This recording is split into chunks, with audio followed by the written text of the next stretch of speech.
revertir los esquemas terapéuticos actuales para luego desarrollar una actualización sobre nuevos fármacos. Como todos sabemos, la enfermedad de Cushing es una enfermedad endocrina, pituitaria, agresiva, que se acompaña de consecuencias devastadoras a largo plazo si el hipercortisolismo no es adecuadamente tratado. En esta figura vemos en azul cómo la mortalidad aumenta en la medida que persiste el exceso de cortisol y cómo en naranja la reversibilidad de las complicaciones declina también en la medida que persiste el exceso cortisólico, y de acá se desprende la necesidad de un diagnóstico temprano y un tratamiento eficaz. El tratamiento de la enfermedad de Cushing no es sencillo, es un verdadero desafío. Y como objetivos nos planteamos, en primer lugar, controlar la hipersecreción hormonal. Pero como siempre en enfermedades de la hipófisis, buscamos también eliminar el tumor, preservar la función pituitaria, restaurar el eje hipotálamo-hipófiso-adrenal, revertir las manifestaciones clínicas del exceso glucocorticoideo y evitar la recurrencia. La cirugía es la primera línea de tratamiento y esta cirugía debe realizarse por cirujanos expertos en cirugías de hipófisis, dado que el éxito de la cirugía dependerá de la experiencia del neurocirujano. Cuando la misma se realiza en centros con experiencia neuroquirúrgica, la tasa de remisión en microadenomas es del 65 al 90%, menos del 65% en macroadenomas, con una tasa de recurrencia de alrededor de un tercio. Si planteamos segundas cirugías, es importante saber que la tasa de remisión es menor, 50 a 70%. ¿Y cuáles son los factores pronósticos que nos orientan a una evolución favorable con la cirugía? Que haya una imagen evidente en la resonancia, recordemos que en la mitad de los casos no habrá una imagen clara en la resonancia. Tumor bien definido que no invada el seno cavernoso o la dura madre. Que luego de la cirugía haya una confirmación histológica de un corticotropinoma. Un bajo cortisol postquirúrgico, menor a 2 microgramos por decilitro, así como una insuficiencia adrenal prolongada.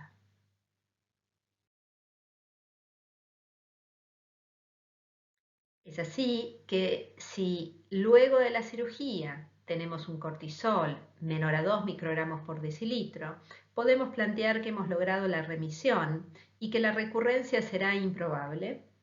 Si el cortisol es entre 2 a 5 y esto medido alrededor de las 72 horas postquirúrgico, la remisión es probable, pero habrá que observar. Y si el cortisol es más de 5 microgramos por decilitro, probablemente requiera otra terapéutica en el largo plazo. Acá vemos la recurrencia en el follow-up en función del cortisol postquirúrgico. Y como decíamos, si el cortisol luego de la cirugía es más de 2 microgramos por decilitro, vemos aquí graficado en azul, la recurrencia es de un 30% a 5 años. Pero lo interesante de esta imagen es que si el cortisol luego de la cirugía es menor a 2 microgramos por decilitro en naranja, aún un 20% pueden tener recurrencia a los 5 años. Dijimos entonces que la cirugía pituitaria es la primera línea de tratamiento y que en un tercio de los casos habrá persistencia o recurrencia de la enfermedad. Entonces deberemos pasar a una segunda línea de esquemas terapéuticas que consideran a la segunda cirugía, ya hablamos las dificultades de esta, la radioterapia, la adrenalectomía o tratamiento médico.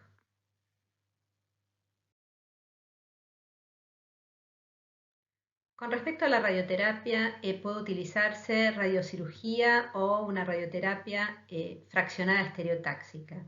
Y el éxito de la misma ronda alrededor del 60%.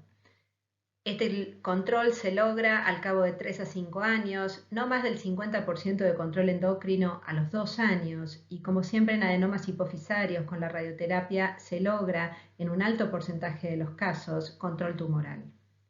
La radioterapia puede indicarse aún sin tumor visible. La radiocirugía se elige cuando la lesión es menor a 3 centímetros y está más allá de 3 a 5 milímetros del quiasma óptico. Hay debate y no hay consenso sobre la necesidad de suspender el tratamiento farmacológico peri-radioterapia y siempre tener en cuenta que el efecto será lento, que hay una alta incidencia de hipopituitarismo, 20-30% hasta 60%, riesgo de segundos tumores, daño al aparato óptico hasta el 3%, cerebral, pares craneales.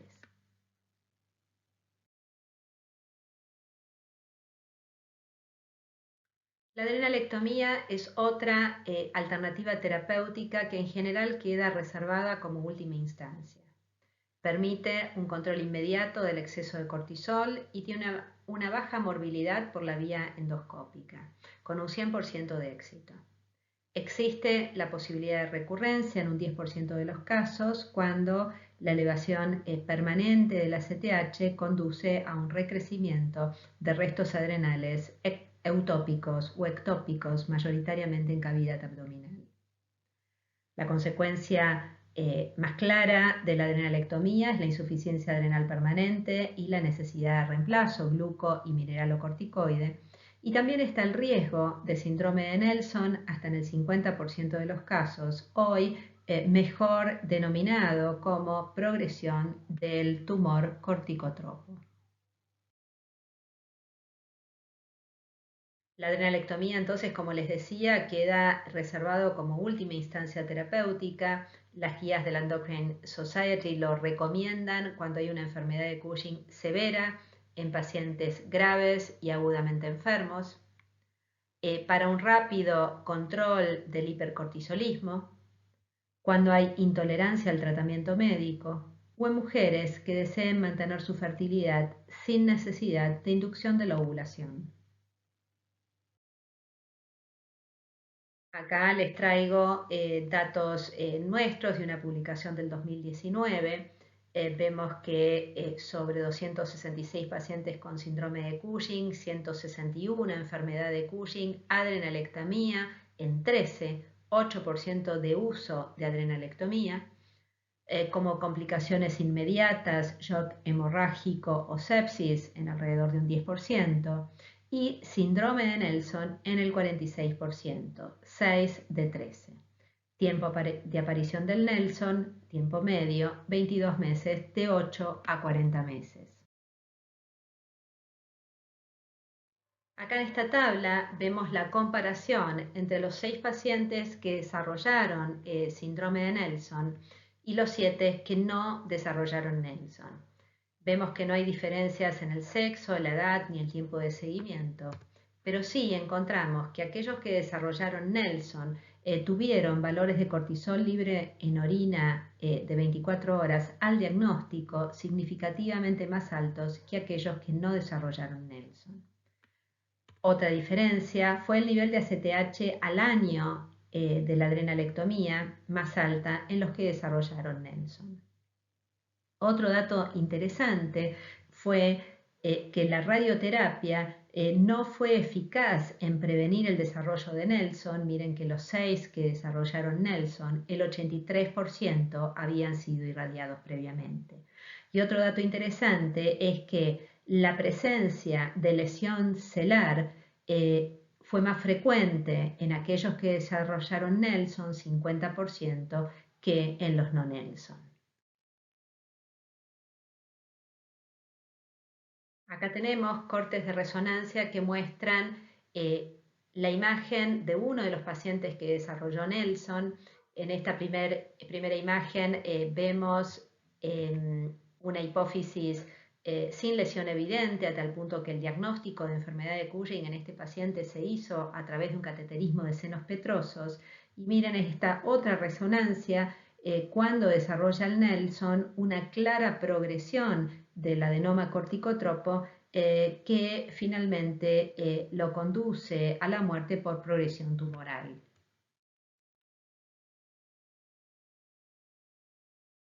Y la otra estrategia de tratamiento es el tratamiento médico. Y los fármacos con los que contamos en la actualidad pueden dirigirse a diferentes targets. A la hipófisis, cabergolina y pasiriotide fundamentalmente, a ambas adrenales, como lo es fundamentalmente el ketoconazol inhibiendo la esteroidogénesis, o bien bloqueando el receptor de corticoides como la mifepristona. El tratamiento médico se indica fundamentalmente como tratamiento agudo, como preparación para la cirugía, si bien no hay ninguna evidencia que esta preparación prequirúrgica redunde en mayor éxito en la cirugía. Cuando hay hipercortisolismo persistente luego de la cirugía, mientras aguardamos los resultados de la radioterapia, y puede también ser utilizado como tratamiento primario en aquellos pacientes que rechazan o tienen contraindicación quirúrgica. El fármaco más utilizado off-label en la Argentina es el ketoconazol, que como vemos aquí en múltiples pasos enzimáticos inhibe la esteroidogénesis. Es un agente antimicótico que ha sido aprobado por EMA en 2014 para la enfermedad de Cushing. Las dosis van de 200 a 1200 miligramos día. Tiene una vida media corta, por lo que exige múltiples dosis diarias y tiene un rápido inicio de acción. La tasa de remisión oscila entre 45 y 81%. Como decíamos, bloquea la esteroidogénesis, pero también la esteroidogénesis gonadal y puede ocasionar ginecomastia. Requiere acidez gástricas para su absorción y siempre hay que tener en cuenta potenciales interacciones medicamentosas. Acá les traigo este estudio de datos de nuestro centro donde se evaluó la eficacia del ketoconazol en pacientes con síndrome de Cushing. Este fue un estudio retrospectivo en 54 pacientes, una duración de tratamiento de 15 días a 13 años, 44% con un tratamiento a largo plazo, dosis media de alrededor de 600 miligramos, la mayoría eran enfermedad de Cushing y los pacientes fueron divididos en tratamiento prequirúrgico, tratamiento primario o postcirugía o radioterapia. Acá en esta figura vemos el valor medio de cortisol libre en orina de 24 horas pre-ketoconazol y vemos el descenso significativo post-ketoconazol. 85% lograron club normal o subnormal en un tiempo medio de 40 días. Este es el estudio más numeroso que evaluó la eficacia del tratamiento con ketoconazol en la enfermedad de Cushing y fue la base para la aprobación del ketoconazol en Europa. Fue un estudio retrospectivo francés sobre 200 pacientes. Los pacientes también se dividieron como nuestro trabajo, como tratamiento prequirúrgico, tratamiento primario o tratamiento secundario, esperando la radioterapia o luego del fracaso de la cirugía. Y lo que se vio fue un control bioquímico en el 50% aproximadamente de los casos. Si sumamos control parcial, llegamos casi a un 80% de mejora en el cortisol libre unitario. Y esto se acompañó de mejoría clínica, como vemos acá, los signos clínicos, hipertensión, hipocalemia y diabetes, mejoras en un tercio a la mitad de los casos de los tres grupos. Hubo elevación de enzimas hepáticas en un 16%, molestias gastrointestinales en 13% e insuficiencia adrenal en 5%. Cuando uno utiliza bloqueantes de la esteroidogénesis, siempre debe tener en cuenta esta complicación potencial, que es la insuficiencia adrenal, alertar al paciente de cómo proceder si esto sucede.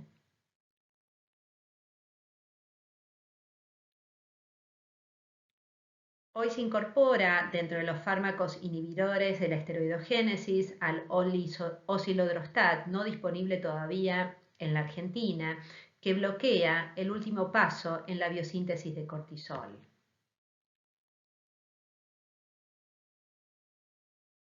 En esta figura vemos resultados del estudio inicial de osilodrostat en pacientes con enfermedad de Cushing. Fue un estudio multicéntrico que incluyó 12 pacientes. La dosis inicial fue de 4 miligramos día en 2 tomas diarias vía oral. Se fue incrementando la dosis hasta lograr un CLU normal. Hasta el día 70 de tratamiento, miren cómo el CLU fue descendiendo de manera significativa. 11 de 12 lograron un CLU normal. Finalmente, el osilodrostat ha sido aprobado por EMA y FDA en 2020. Tiene, como les decía, una muy potente inhibición que es rápida, tiene una vida media más larga y esto permite la administración de 2 dosis diarias vía oral. Dosis de 2 a 60 miligramos día. En el estudio fase 3 Link 3 a 48 semanas en 137 pacientes, 4 a 60 miligramos día, CLU normal en el 66%. Con este tratamiento hay un ligero aumento de ACTH y testosterona total, hay mejora clínica, descenso de peso, LDL colesterol, en la tensión arterial, en la glucemia en ayunas. Y como efectos adversos se destacan la presencia de náuseas, cefalea en un tercio de los casos, hirsutismo 11%, hipocalemia 13%, hipertensión 12%, diarrea en un tercio. Nuevamente, el riesgo de insuficiencia adrenal con los bloqueantes de la esteroidogénesis, y hay quienes plantean el régimen Block and Replace, y prolongación del QT, sin fenómeno de escape en los individuos tratados.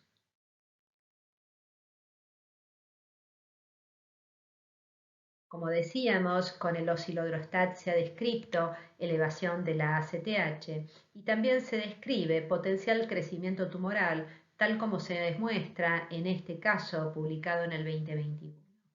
Este paciente tenía este adenoma antes de la cirugía, se opera, persiste el adenoma y persiste la enfermedad de Cushing, por lo que se comienza con osilodrostat y finalmente hay progresión de la lesión que se opera y resuelve con la cirugía.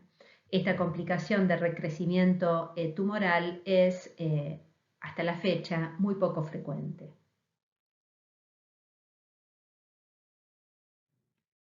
Como nuevos fármacos que inhiben la esteroidogénesis está el levoquetoconazol, es un esteroisómero del ketoconazol, ha sido aprobado por FDA, disminuye la producción y secreción de glucocorticoides, mineralocorticoides y andrógenos adrenales, tiene una vida media de alrededor de 3 horas, se administran dos veces al día y las dosis van de 300 a 1200 miligramos día. Sería más potente y menos tóxico que el ketoconazol, pero todavía no hay suficientes estudios comparativos.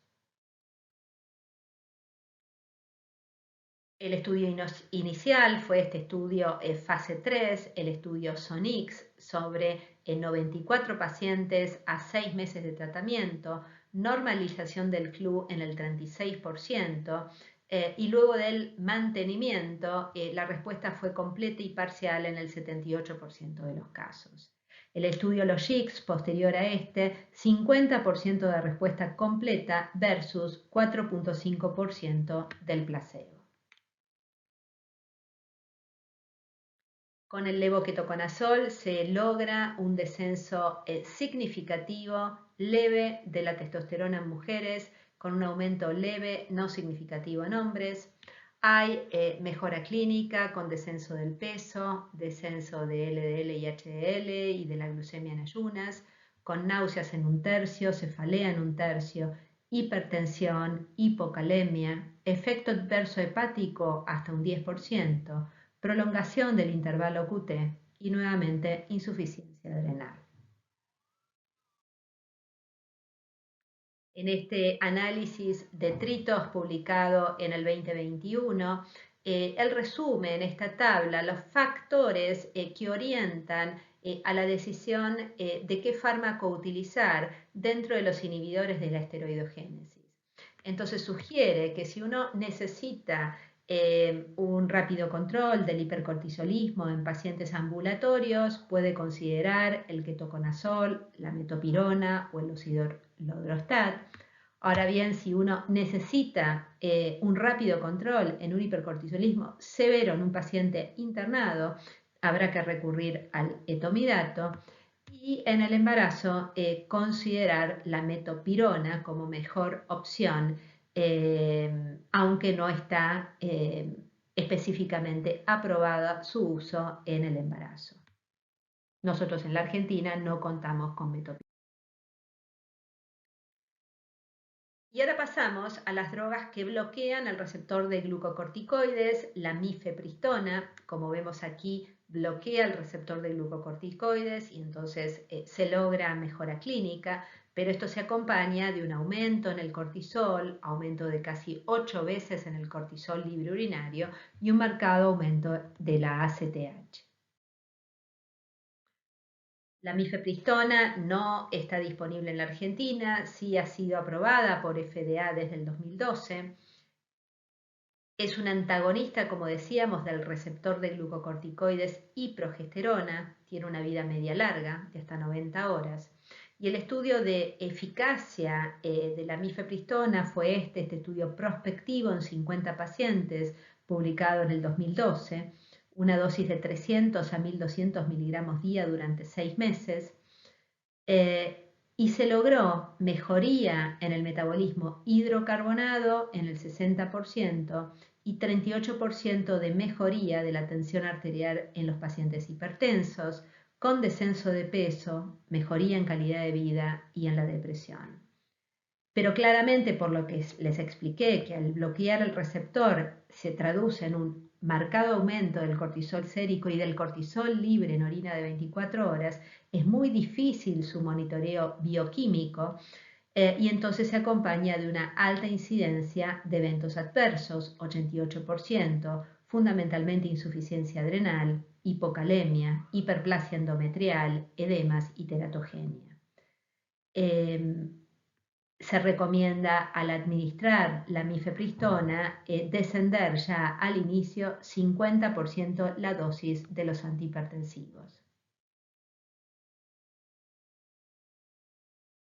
Un nuevo antagonista del receptor de glucocorticoides en evaluación para el síndrome de Cushing es el relacorilant, que tiene una rápida acción y que tiene más selectividad que la mifepristona, sin afinidad por el receptor de progesterona. Tiene una rápida absorción, una vida media de hasta 19 horas, lo que permite una única dosis diaria. En un estudio fase 2 a 20 semanas en 35 pacientes con síndrome de Cushing, se logró mejoría en la tensión arterial hasta en el 64%, mejoría en glucemia hasta en la mitad de los casos y disminución de peso hasta en el 60%, con dolor lumbar, cefalea y edemas como eventos adversos. Y la otra estrategia de tratamiento es la utilización de fármacos que se dirijan directamente al adenoma, a receptores que se expresan en los adenomas corticotropos. Y entonces tenemos los receptores de somatostatina, particularmente el receptor subtipo 5 y el receptor de 2 de dopamina. La unión a estos receptores conduce a la inhibición de la producción de ACTH. Es así como surge el pasiriotide, que es el único fármaco aprobado en la Argentina para su uso en la enfermedad de Cushing.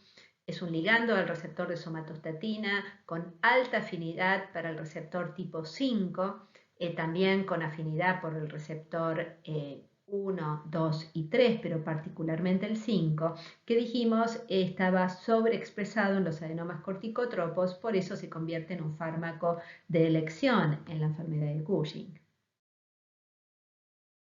Los datos de eficacia se desprendieron de este estudio, fase 3, multicéntrico. Nosotros en Argentina tuvimos la oportunidad de participar.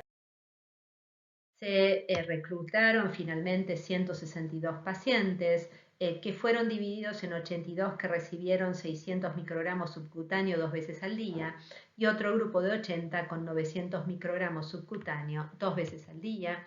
Y en función de los valores del club se fueron ajustando las dosis, llegando a 900 o 1200 microgramos 2 veces al día, de acuerdo a la rama en que estuvimos. El análisis de eficacia de este estudio mostró un control completo del cortisol libre urinario del 25% al año, particularmente en la rama de 900 microgramos. Lo que también se vio es que aquellos pacientes que al inicio no eran respondedores se mantenían al mes 6 y al mes 12 también como no respondedores. Es decir, que en los primeros meses uno puede predecir si va a haber o no respuesta. Si bien ya ha pasado más años de uso del pasidiotide, se ha visto pacientes que sin responder dentro del primer mes y manteniendo el tratamiento, logran luego el control bioquímico. En esta figura vemos graficados los niveles de CLU al momento del inicio del tratamiento y la normalización del CLU al mes 6 en función de las dosis, en violeta 600 microgramos, en verde 900 microgramos. Entonces vemos cómo cuando el cortisol libre en orina de 24 horas basal está muy elevado, la normalización del CLU es muy baja. Y por el contrario, en 1.5, 2 veces por encima del límite superior, en la rama de 900 microgramos, el 50% lograba normalizar el CLU al mes 6, de manera tal que la normalización del CLU es más alta cuanto más bajo es el cortisol libre en orina, cuanto menos severa es la enfermedad.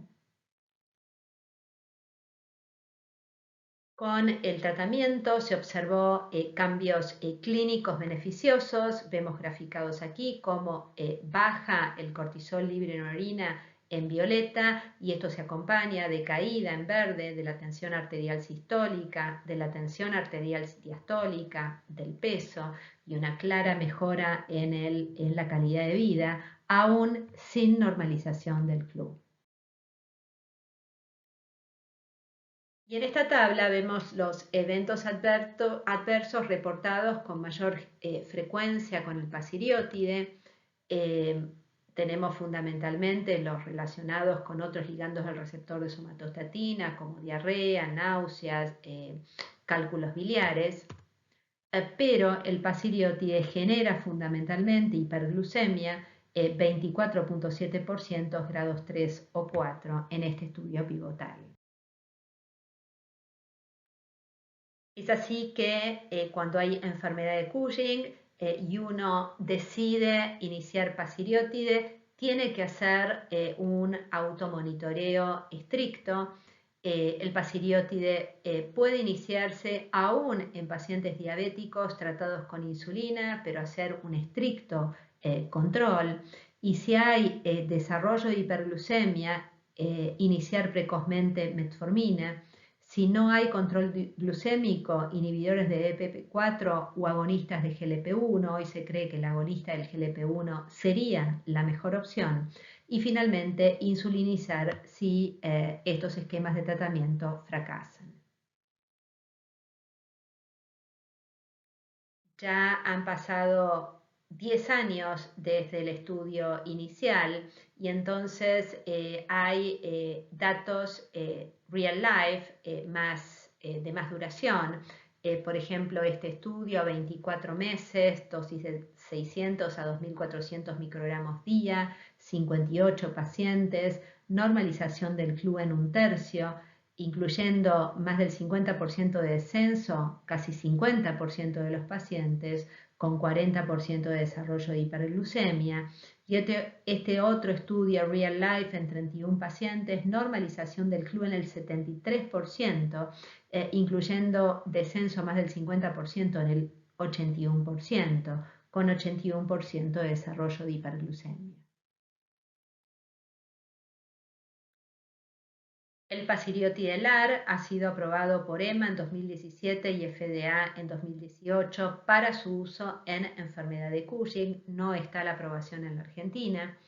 Acá les traigo dos estudios, este a un año, dosis de 10 a 40 miligramos por mes, 150 pacientes, normalización del 40%, 41 con 30 miligramos, con casi 50% de hiperglucemia, con disminución del tumor hasta en la mitad de los casos. Y a 36 meses, dosis de 5 a 40 miligramos por mes, 16 pacientes, normalización del CLU del 50% al año, 72% a 36 meses, con hiperglucemia en el 40% de los casos. Acá les traigo esta tabla que analiza el efecto del pasiriótide en el cortisol libre urinario y volumen tumoral en la enfermedad de Cushing. Vemos el estudio del 2012, el fase 3, 19% de normalización del CLU, 68% en este estudio fase 3 de extensión. La CROA con pasiriotidelar, 41% y un tercio de normalización del CLU al año.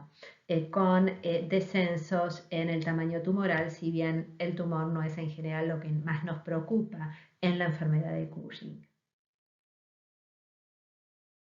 Las ventajas del pasiriótide pasa fundamentalmente porque ha sido aprobado en muchos países del mundo, por su eficacia, su rápida acción, por la mejora en los signos y síntomas y por un efecto antitumoral, pero la mayor consideración clínica son sus efectos adversos, fundamentalmente los vinculados con el metabolismo de los hidratos de carbono.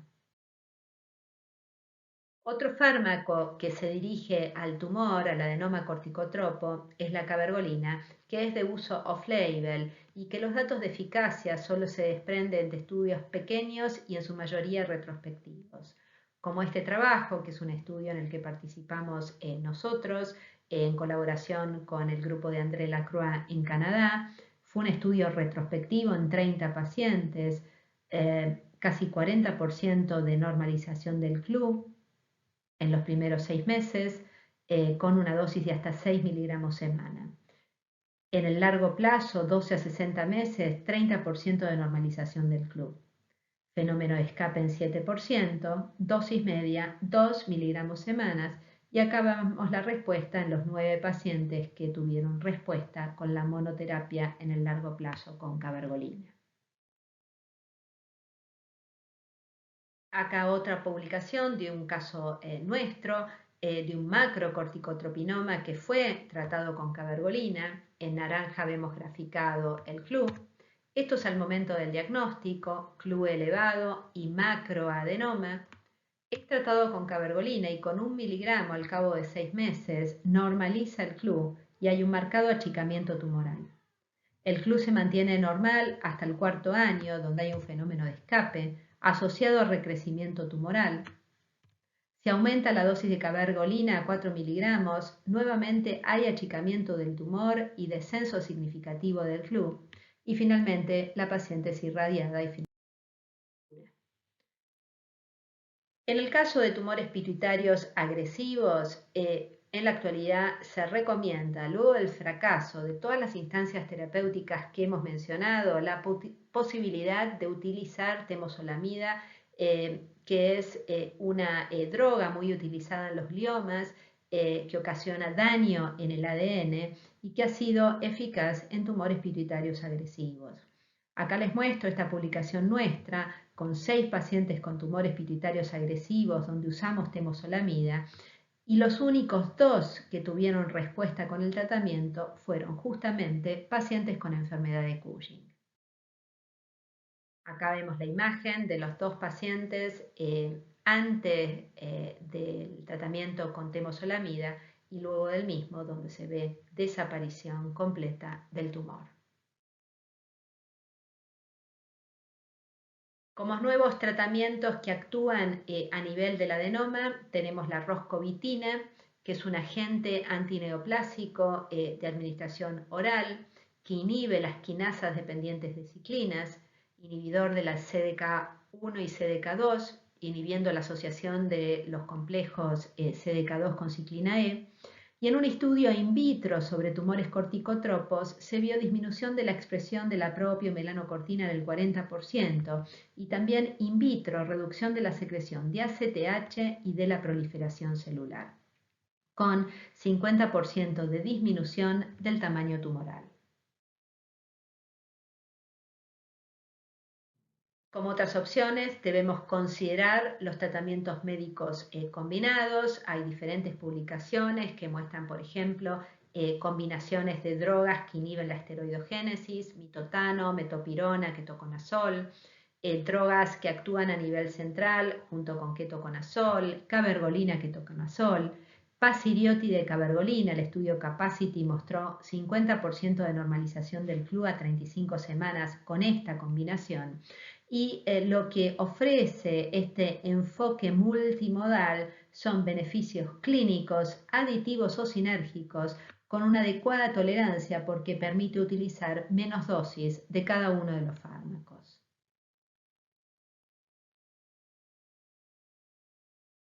Un 30 a un 60% de los corticotropinomas se ha visto que tienen una mutación somática en el gen que codifica para la proteasa 8 de la ubiquitina, USP8. La ubiquitina es una proteína que controla el movimiento de los receptores de la superficie celular a los lisosomas, downregulation. Y las mutaciones activantes en esta proteasa lo que hacen es conducir una sobreexpresión del receptor del factor de crecimiento epidérmico. Y el factor de crecimiento epidérmico es un potente mitogénico que correlaciona con la invasividad de los adenomas corticotropos.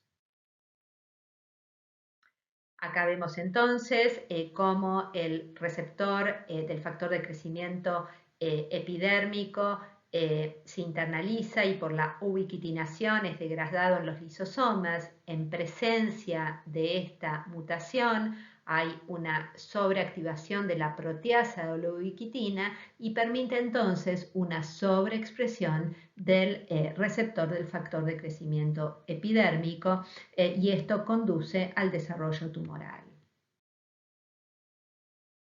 En la medida que se avanza en el conocimiento de los mecanismos moleculares involucrados en la tumorogénesis, particularmente en este caso de los adenomas corticotropos, es que van surgiendo nuevas opciones terapéuticas, todavía solo con aislados casos clínicos o estudios in vitro. Entonces, en el caso de la mutación USP8, USP48, gefitinib o lapatinib como fármacos probables. Dabrafenib en un 10% de los casos donde la mutación BRAF, temozolomida actuando en el ciclo celular o la roscovitina, como mencionamos, también interviniendo en el ciclo celular.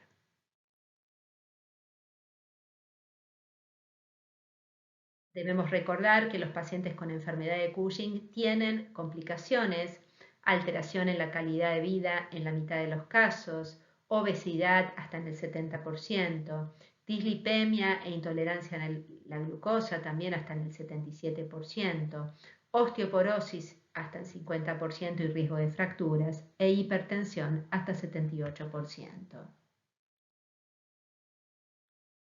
Los pacientes con enfermedad de Cushing, como dijimos, tienen más mortalidad que los pacientes sanos. Miren aquí, 5 veces más mortalidad cuando hay enfermedad persistente, pero lo interesante es que cuando hay remisión, la mortalidad persiste elevada y eso es probablemente vinculado a los años de exposición al exceso glucocorticoideo.